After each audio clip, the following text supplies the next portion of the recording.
우리가 세상을 살면서 함께 살아가는 사람들끼리 즐거워할 일이 있으면 함께 즐거워하고 슬퍼할 일이 있으면 함께 슬퍼하는 것이 얼마나 서로에게 위로가 되고 다행이고 행복한 세상인지 어쩌면 그것은 너무나 당연한 일이 아니겠습니까?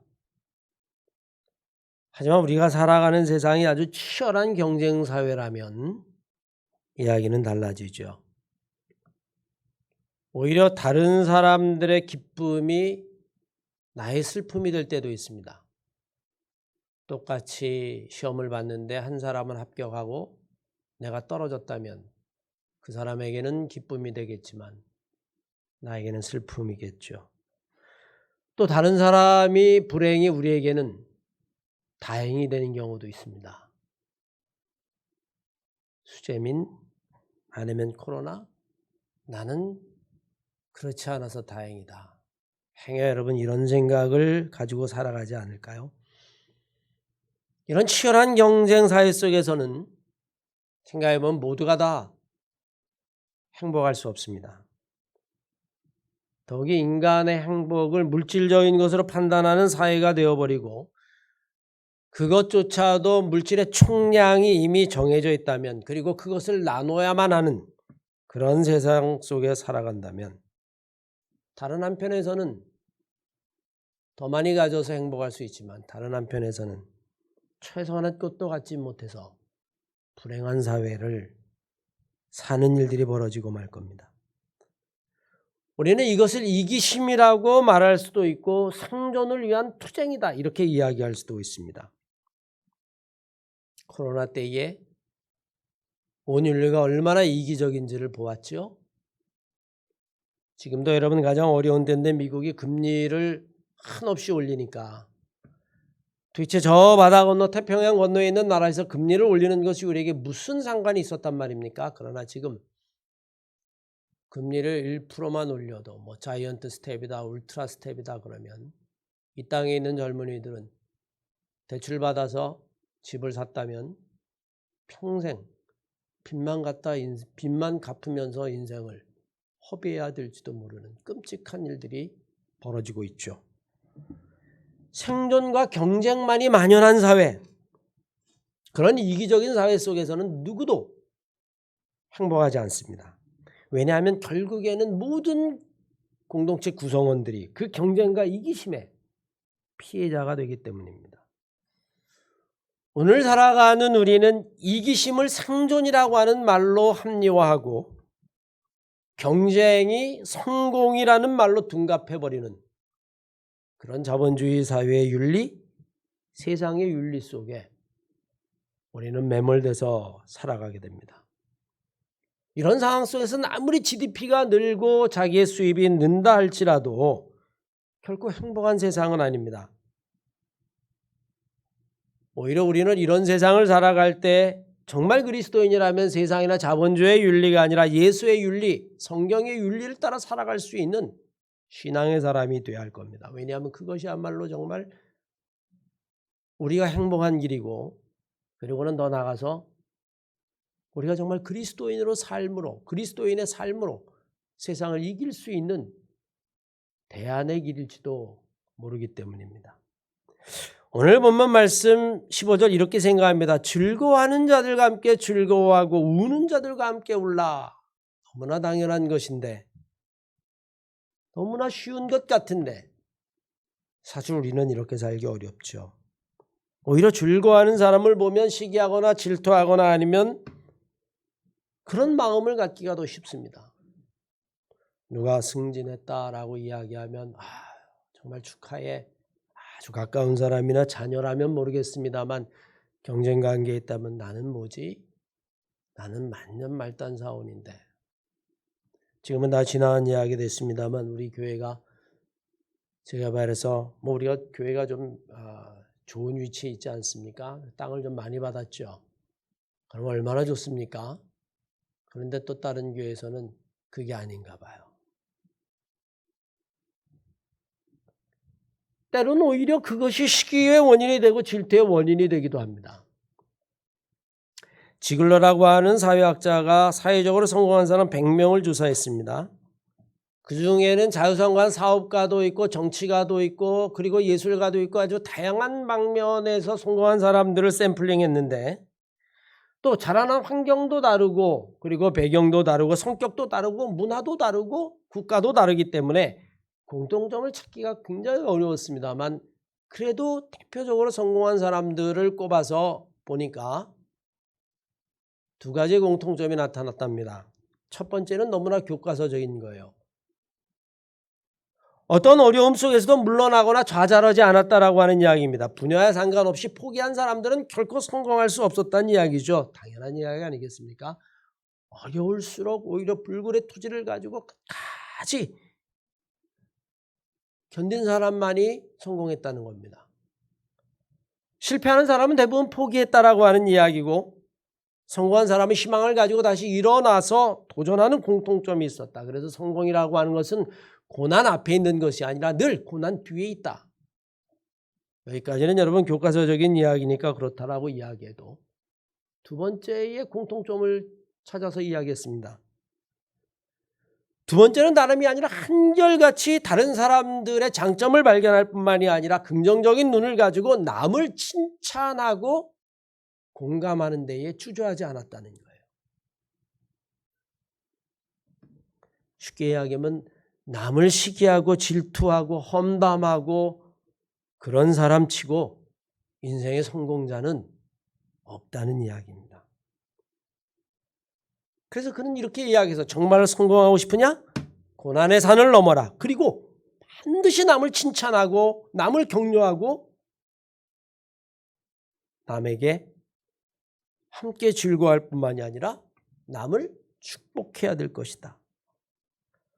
우리가 사는 세상은 즐거워하는 사람을 보면 행여 먼저 부러워하고 그 다음엔 자기와 비교한 다음에 나는 저렇게 되지 못했으니 내 인생은 참 처량하구나 라고 자기를 비하하거나 아니면 한탄하고 결국엔 이것은 자라서 시기와 질투가 되고 행여 우리는 여러분 우리 스스로 그런 사람이 되어가고 있지 않습니까? 오늘 주님은 우리에게 분명히 이야기합니다. 즐거워하는 사람과 함께 즐거워해라. 그런데 여러분 생각해 보면 즐거워하는 사람과 즐거워하면 이게 바로 내가 좋은 사람이 되는 길입니다. 여러분 어때요? 여러분 주위에 있는 사람이 누가 즐거워하는데 거기에 대해서 부모를 잘 만났으니까 그렇지, 운이 좋아서 그랬으니까 그렇지, 뭐 어떻게 해서 잘 풀리나 뭐. 여러분 이렇게 험담하고 아니면 그것을 진정을 축복하지 않는 사람이 좋아요? 아니면 정말 순수한 마음으로 공감해주고 축복해주고 즐거워하고 함께 마음을 나누는 사람이 좋아요? 말할 것도 없습니다. 즐거워하는 일이 생겼을 때에 다른 사람이 즐거워할 때 함께 즐거워하라고 하는 이야기는 바로 내가 좋은 사람이 되는 길이며 뿐만 아니라 다른 모든 사람들이 나를 좋아하게 만드는 방법 중에 하나입니다. 아무것도 아닌 것 같지만 저는 여러분들이 세상을 살아갈 때뿐만 아니라 교회 생활할 때에 여러분 주위에서 정말 즐거워하는 사람이 있고 형통한 사람이 있고 잘된 사람이 있으면 정말 진심으로 그들을 축복하고 그리고 함께 즐거워하는 사람들이 되시기를 주의 이름으로 간절히 축원합니다. 두 번째는 오늘 성경이 우는 사람과 함께 울 수 있는 사람이 되라라고 이야기합니다. 우는 사람과 함께 울라. 여러분 이것은 즐거워하는 자와 함께 즐거워하라는 것보다 어쩌면 한 걸음 더 나가서 더 어려운 일인지도 몰라요. 우는 사람과 함께 울려고 하면 우리의 마음속에 정말 공감이라는 것이 있어야만 합니다. 이제는 리더십도 공감의 리더십이라고 이야기를 하죠. 옛날에는 서번트 리더십이다, 카리스마틱 리더십이다, 여러 가지 리더십을 이야기했지만 이제는 정말 공감하지 않으면 그 사람의 마음과 내 마음이 함께 싱크로가 안 되면 이 신전심이 안 되면 절대로 그 사람의 마음을 얻을 수 없고 지도자는 토독 말할 것이 없습니다. 대통령은 국민과 공감해야 돼요. 정치인은 국민의 마음을 얻어야만 합니다. 공감하지 못하고 자기가 하고 싶은 일만 한다면 여러분 그것은 진정한 지도자라고 이야기할 수 없을 겁니다. 사람이 많아질수록 다원화가 될수록 여러분 공감은 그만큼 중요한 것이죠. 우리는 공감하지 못하는 사람을 가리켜서 사이코패스라고 이야기를 합니다. 전혀 공감하지 못하는 거예요. 남이 고통을 당하던 남이 어떤 형편에 있던 그저 내 감정만 나만 좋으면 되는 것이고 내 감정에만 충실한 것이고 저 사람이 왜 우는지 그 우는 것에 대해서 조금 더 공감하지 못하는 사람을 우린 여러분 사이코패스라고 이야기합니다. 지난주 한 주간 동안 뉴스에 등장했죠. 지하철역에서 영문 여성이 죽었어요. 그런데 강도가 아니라 스토커라고 하는 겁니다. 죽어라. 쫓아다녀서 결국엔 여러분 살인까지 저질렀어요. 우리가 바라볼 때는 여러분 그게 별거 아닌 것 같아요. 아니 근데 여러분 한번 생각해 보십시오. 누군가가 나를 그렇게 지독스럽게 쫓아다닌다면 끔찍할 겁니다. 내가 집문을 나섰는데 집 앞에도 있어요. 직장에 갔더니 직장에서도 있습니다. 퇴근할 때도 있습니다. 시간만 되면 문자 보냅니다. 전화합니다. 그만하라고 이야기해도 끝없습니다. 경찰에 신고해도 또 나타납니다. 여러분 사람이 살 수 있을까요? 한 번만 공감해 보면 이게 얼마나 싫은 일인지 알 텐데 전혀 공감을 못하는 거예요. 그냥 내가 좋으니까 쫓아다니는 겁니다. 그걸 두고 또 어떤 정치인은 남자가 좋아하는데 받아주지 않았다. 여러분 이런 무공감의 세대를 다른 사람의 아픔과 괴로움과 고통을 전혀 공감하지 못하는 그런 세대를 살아갑니다. 어쩌면 여러분 오늘 우리가 살아가는 세상이 경쟁과 질투, 경쟁으로 인해서 질투와 시기를 넘어서서 또 한편으로는 무감각, 무감정의 시대를 살아가는지 몰라요. 코로나 때문에 얼마나 많은 사람들이 고통을 당했습니까? 사업하는 사람의 문을 닫았습니다. 제가 아는 사람도 여러분 코로나 시작할 때 돈 들여서 투자해서 퇴직해서 시작을 했다가 한 달 만에 여러분 퇴직금 다 날려서 그런데 우리는 마음속에 내가 그런 일을 안 당했으니 나는 다행이야. 행여 여러분 우리는 이렇게 지금 변해가고 있지 않을까요? 전쟁이 나서 수많은 사람이 죽습니다. 억울하게 죽는 사람들뿐만이 아니라 여러분 민간인도 수많은 아이들도 죽었어요. 그런데 우리가 행여 우리의 마음속에 내 자식이 아니니까 괜찮고 우리나라에서 전쟁이 일어나지 않았으니까 다행이야. 이런 무감각의 삶을 무감각의 세상을 살아가지 않습니까? 태풍이 왔습니다. 이재민이 생겼습니다. 차를 빼러 갔다가 자기의 귀한 생명을 잃어버렸어요. 얼마나 끔찍한 일입니까? 그게 우리의 부모고 나라면 그런데 우리는 이미 다원화된 사회 속에 살고 대중 속의 사회 속에 살아서 우리 가정이 아니니 다행이고 내가 아니니 다행이다. 우린 여러분 어쩌면 이미 그런 세상에 길들여져 있는지 몰라요. 내가 아니라 다행이다. 우리 가정이 아니라 다행이다. 내가 아는 사람이 아니라 다행이다. 그래서 내가 남을 위해서 울어주지 않으니 이제 정작 내가 울 때 아무도 나를 위해서 울어주지 않는 세상이 되어버리고 말았습니다. 서로를 위해서 울어주지 않아요. 그저 내가 아니면 다행이라고 하는 감정을 가지고 무감각, 무감정의 세상을 우리는 그저 태연하게 살아가고 있는지 모릅니다. 어리석은 사람들은 다른 사람의 기쁨을 시기하거나 질투하며 다른 사람의 혼란을 통하여 자기의 안도감을 누릴지 모르겠습니다만 그것은 참된 그리스도인의 자세가 아닐 뿐만이 아니라 오늘 성경은 우리가 그렇게 살아서는 안 된다라고 이야기해요. 즐거워하는 자와 함께 즐거워하라. 우는 자가 있느냐? 함께 울어라. 이건 여러분 어쩌면 신앙을 넘어서서 교리를 넘어서서 우리가 가져야 될 예수 그리스도의 마음이고 예수의 윤리고 그리고 성경의 윤리겠죠. 아주 오래전에 여러분 동남아에 쓰나미가 있었죠. 수십만 명이 그냥 그 쓰나미에 다 죽었습니다. 그때 한 목사 한 사람이 뭐라고 이야기했냐면 저건 하나님의 심판이다. 그래서 저 사람들을 다 쓸어 가셨다. 여러분 그렇게 이야기를 했습니다. 교리적으로는 맞는 이야기일지 모르겠지만 여러분 그것은 결코 옳은 이야기가 아닙니다. 그것은 독선적인 신앙일 뿐만이 아니라 그것은 신학의 빈곤이고 그리고 예수의 윤리를 모르는 거예요. 여러분 어떤 하나님이 거기에서 이방인이라 할지라도 비록 그들이 예수를 믿지 않는다 할지라도 수십만 명이 죽은 걸 보고 심판이다 그러고 좋아하겠습니까? 얼마나 많은 억울한 죽음이 있을 터인데 함께 울어주지는 못할 망정. 우리는 여러분 지금 그런 시대를 살아가고 있습니다. 정말 우리가 그리스도인이라면 그 사람이 이방 사람이든 아니면 불신자라 할지라도 다른 사람의 슬픔과 고통을 보면 함께 울어줄 수 있는 사람이 되어야만 합니다. 이것이 바로 주님의 마음이라고 하는 사실을 우린 여러분 분명히 기억해야 돼요.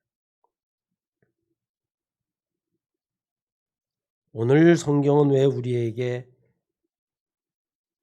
즐거워하는 자들과 함께 즐거워하고 우는 자들과 함께 울라라고 말씀하고 있을까요? 우리는 이미 즐거워하는 자를 바라보면 오히려 시기하고 질투하고 자기 신세를 한탄하고 우는 자들을 바라보면 내가 저 처지가 아니라 다행이고 감사하다라고 이야기하는 잘못된 신앙, 무감의 신앙.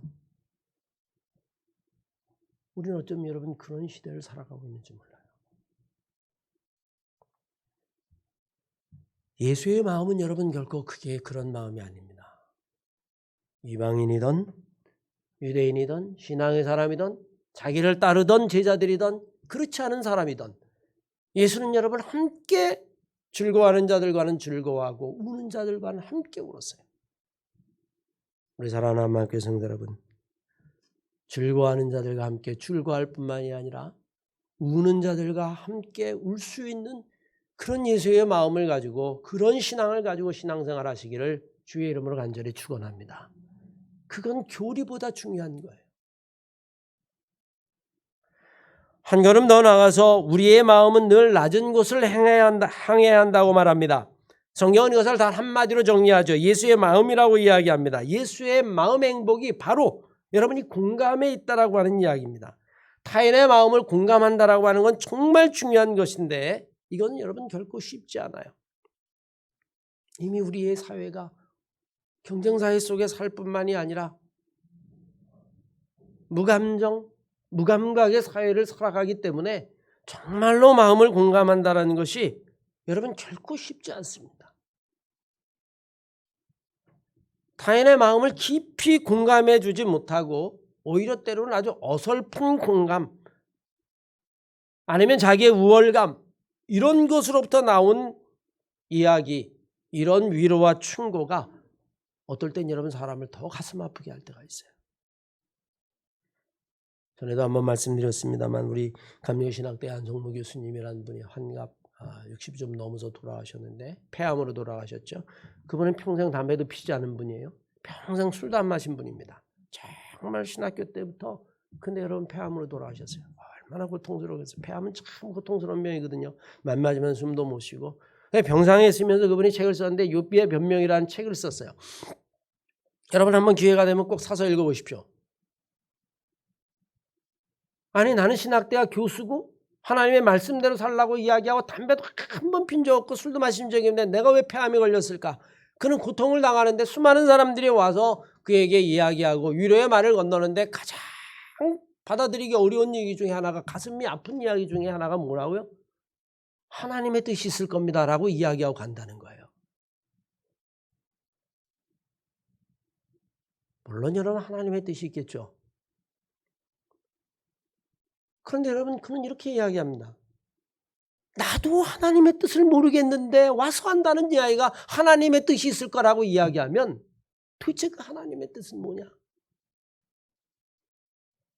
전혀 공감하지 못하는 말, 그냥 교리 하나 외우듯이 해가지고 그냥 그러려니 던지는 그 말이 오히려 우리의 가슴을 아프게 하죠.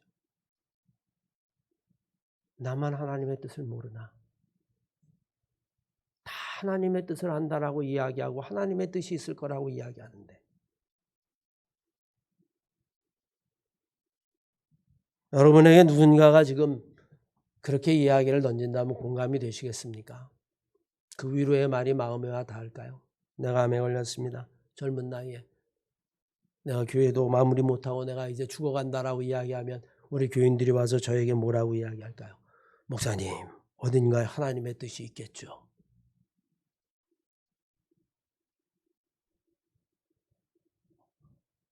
미국 존스 홉킨스 대학의 아담 캐플린이라고 하는 정신의학 및 신경학과 교수는 이렇게 이야기했습니다. 어떤 사람이 우울증에 빠지거나 아니면 그 사람이 정말로 불행의 한복판, 고통의 한복판에 있을 때에 우리는 어설픈 위로를 해서는 안 된다. 오히려 그 어설픈 위로는 독이 된다.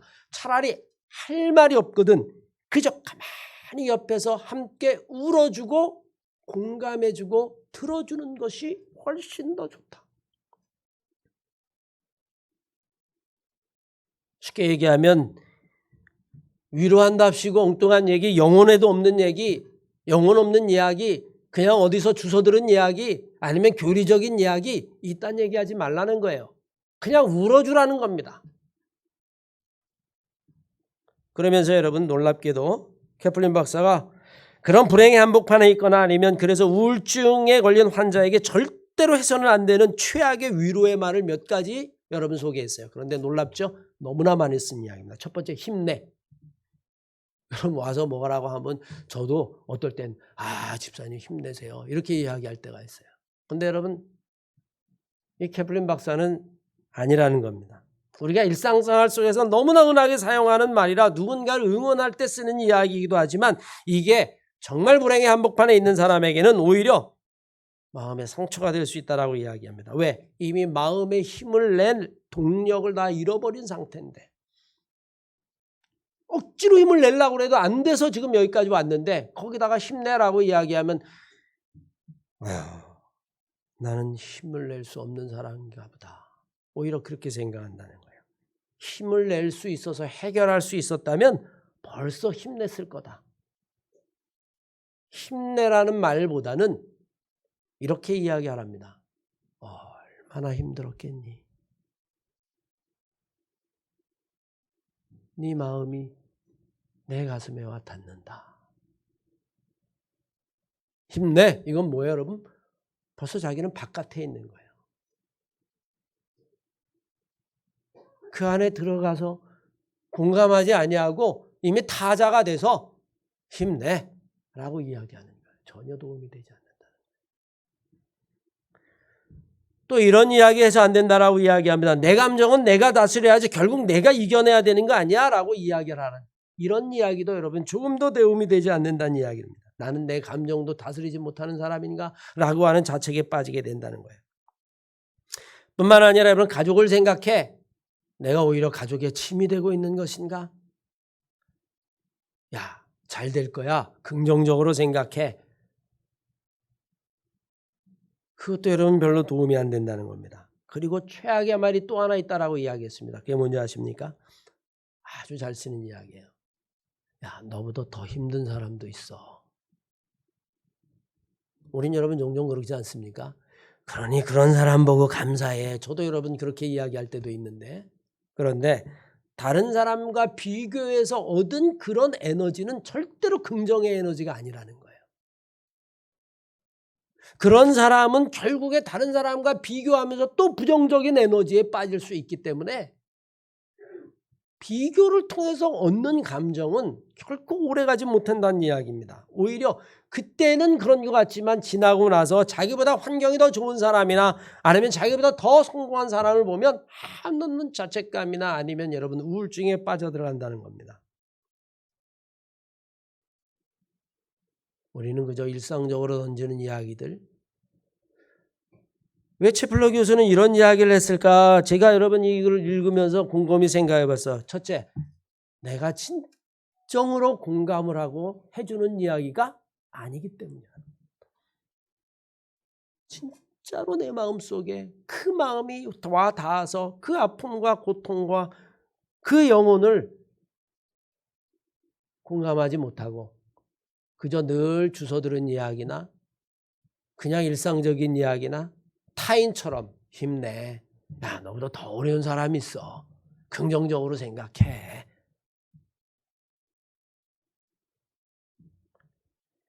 오히려 여러분 채플러 교수는 우리들에게 이렇게 이야기하죠. 우울증 환자에게 말을 조심해야 하는 것은 어쩔 수 없다 할지라도 그렇다고 얘기를 안 할 수는 없다면 공감하지 못하는 내 마음으로부터 우러나오는 조언이 아니라 차라리 그 사람 옆에 서서 묵묵히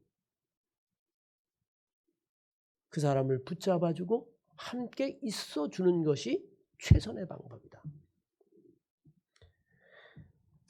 우리는 여러분 세상을 살면서 내가 정말 어려울 때에 나와 함께 울어줄 사람이 있다면 그보다 행복한 게 어디 있겠습니까?